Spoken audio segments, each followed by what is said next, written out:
పెళ్ళైనా పండగైనా వేడుక ఏదైనా పట్టుచీరల ప్రత్యేక వేదిక వారాహి సిల్క్స్. సుమన్ టీవీ ప్రేక్షకులకు నమస్కారం. మే 1 నుంచి 15వ తారీఖు వరకు సింహరాశి వారికి ఎలా ఉండబోతుంది ఈ వివరణ తెలియజేయడానికి ప్రస్తుతం మనతో పాటు ఉన్నారు సంకల్ప మందిర్ నిర్వాహకులు, ప్రముఖ జ్యోతిషులు బ్రహ్మశ్రీ నందిబట్ల శ్రీహరి శర్మ గురువు గారు. వారితో మాట్లాడతాం. గురుగారు నమస్కారం. గురుగారు, వాగర్థావివ సంపృక్తౌ వాగర్థ ప్రతిపత్తయే జగతః పితరౌ వందే పార్వతీ పరమేశ్వరౌ ఆదిత్యాయ చ సోమాయ మంగళాయ బుధాయ చ గురు శుక్ర శనిభ్యశ్చ రాహవే కేతవే నమః. శృంగేరి జగద్గురు పీఠాధిపతులకి, కంచి పీఠాధిపతులకి నమస్కారములు తెలియజేసుకుంటూ కార్యక్రమాన్ని ప్రారంభిద్దాం. గురుగారు, మరి మే 1 నుంచి 15వ తారీఖు వరకు సింహరాశి వారికి ఎలా ఉండబోతుంది గురుగారు? రాశిలోనే కేతు యొక్క సంచారము, అలాగే కుంభరాశిలో రాహువు, మరియు శని కుజులు మీనరాశిలో, రవి బుధ గ్రహ సంచారం మేషరాశిలో, శుక్రుడు వృషభ రాశిలో, గురువు మిథున రాశిలో సంచారం చేస్తున్నాడు. ముఖ్యంగా గమనించుకున్నట్లయితే మఖా నక్షత్రం 4 పాదాలు, పుబ్బా నక్షత్రం 4 పాదాలు, ఉత్తర నక్షత్రం 1వ పాదంలో జన్మించినటువంటి వాళ్ళు ఈ యొక్క సింహరాశి వారిగా గుర్తించడం జరుగుతుంది. అయితే ప్రధానంగా చూసుకున్నట్లయితే ఇక్కడ గురువు చాలా అనుకూలంగా ఉన్నాడు. అంటే గురుగ్రహం వల్ల జరిగేటువంటిది ఏంటి? ముఖ్యంగా విద్యార్థులకి అన్ని విధాలుగా సహాయ సహకారాలు ఉంటాయి. ఖచ్చితంగా కష్టపడి గనక ప్రయత్నిస్తే విద్యార్థులు అనుకున్నటువంటి విధంగా పరీక్షల్లో ఉత్తీర్ణత ఫలితాన్ని పొందుతారు. ఓకే గురుగారు. కానీ ఇక్కడ ప్రయత్నంలో వచ్చే ఆటంకాలని సూచించేటువంటిది అష్టమ శని ప్రభావము, అష్టమ కుజ ప్రభావం. ఇది చాలా జాగ్రత్తగా సింహరాశి వారికి విద్యాస్థానాధిపతి అష్టమ స్థానంలో సంచారం, ఇది ప్రధానంగా. పైగా యోగాన్ని ఇచ్చేటువంటి గురువు మీద కూడా కుజ వీక్షణ ఉండడం వల్ల బాగా కష్టపడాలి అని సూచిస్తుంది. విద్యార్థులు మాత్రం గురువు అనుకూలంగా ఉన్నాడు, మిగతా గ్రహాలు అనుకూలంగా లేవు. కాబట్టి దైవానుగ్రహంతోనే విద్యార్థులు మంచి ఉత్తీర్ణత శాతాన్ని పొందుతారు. గురువు అంటే ఎవరు? ధనము.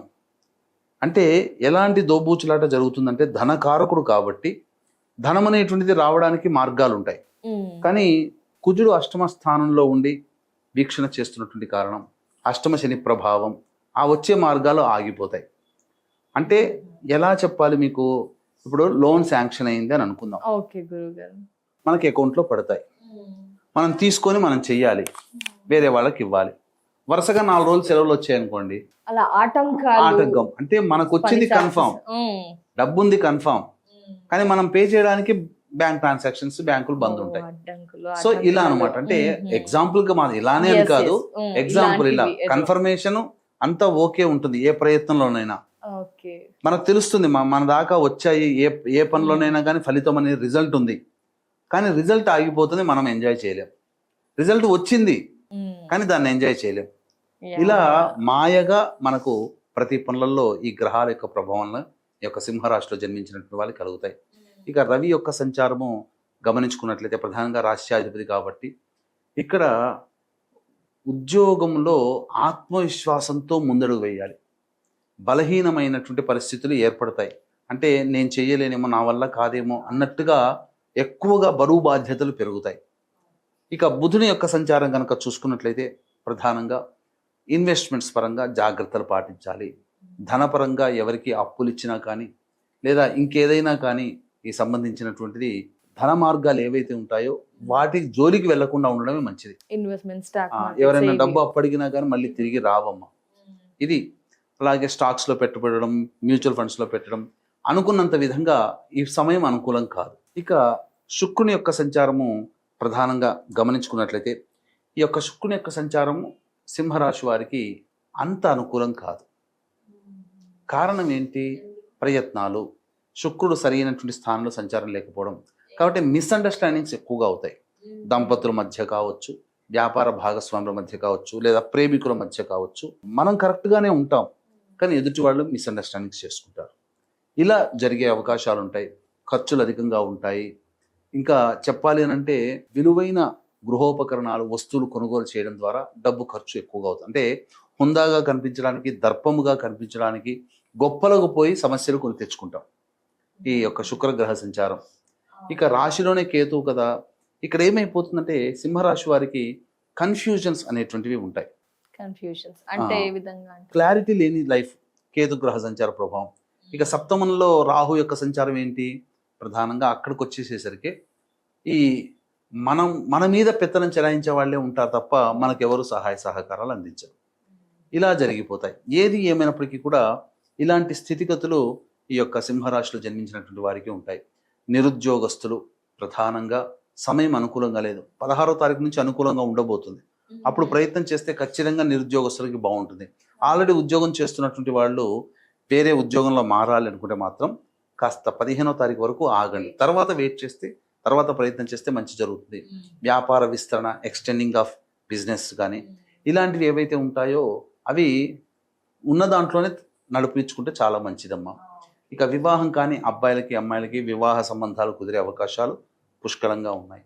ప్రయత్నం చేయవచ్చు. సంతానం కోసం ఎదురు చూసేవాళ్ళు మాత్రం కాస్త జాగ్రత్తలు పాటించాలి. ముఖ్యంగా డాక్టర్ చెప్పిన నియమాలని గర్భవతులు పాటించాలి. తూచా రెస్ట్ తప్పకుండా. తీసుకొని తూచా తప్పకుండా డాక్టర్ సలహాలు పాటించాలి. ఇది ఈ విధంగా ఓవరాల్గా ఈ యొక్క సింహరాశిలో జన్మించినటువంటి వారికి చెప్పవచ్చు. అలాగే ఇక దైవానుగ్రహం తప్పనిసరి. ఇట్టి దైవానుగ్రహం ఉంటేనే ఏదైనా కానీ మనం సమస్యల్ని పరిష్కరించుకోగలుగుతాం.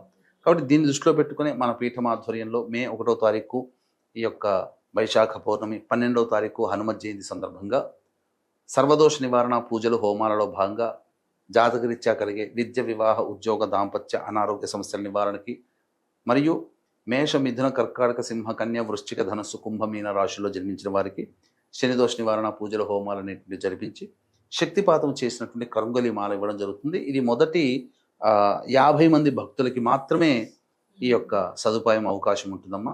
తర్వాత మనం ఇంకా అందజేయలేము. అవకాశం ఉన్న వాళ్ళు స్క్రీన్పై కనిపిస్తున్న నెంబర్కి కాంటాక్ట్ చేయొచ్చు.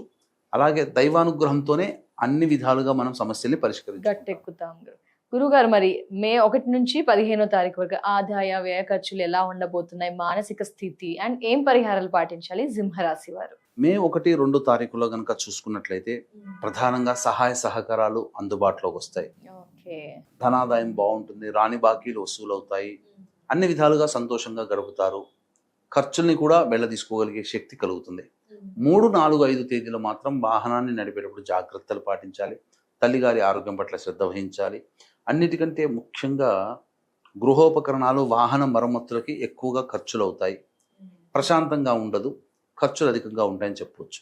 ఇక 6, 7 తేదీల్లో శరీరంలో ఉష్ణతత్వం, వేడి పెరగడం, జ్వర పీడితులు అవ్వడము, ఆరోగ్యం భంగం కలుగుతుంది.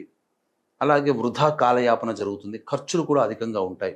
8, 9, 10 ఈ తేదీలో కనుక చూసుకున్నట్లయితే మరియు 11, 12 ఈ 5 రోజుల్లో చక్కగా ఉంటుంది. అంటే చేసేటువంటి ప్రతి పనులలో ఉత్సాహంతో ముందడుగు వేయడం, ప్రతి పని మనకు ముందుకు సాగుతూ ఉండడము, అలాగే రాని బాకీలు వసూలు అవ్వడము, ఖర్చుల్ని వెళ్ళదీసుకోగలిగేటువంటి ఆదాయం లభించడము, విందులు, వినోదాలు, కుటుంబ సభ్యులతో పాల్గొనడం, మిత్రులతో పాల్గొనడం, అలాగే జీవిత భాగస్వామి, వ్యాపార భాగస్వామి లేదా ఎవరైనా మనకు సహాయ సహకారాలు అందించడం ద్వారా అన్ని సమస్యల నుంచి బయటపడతారని చెప్పవచ్చు. ఇక 13, 14 ఈ తేదీల్లో మాత్రం ప్రధానంగా వాహనాన్ని నడిపేటప్పుడు జాగ్రత్తలు పాటించాలి. గృహ సంబంధంగా ఖర్చులు అధికంగా ఉంటాయి. ఇంట్లో మనశ్శాంతి ఉండదు.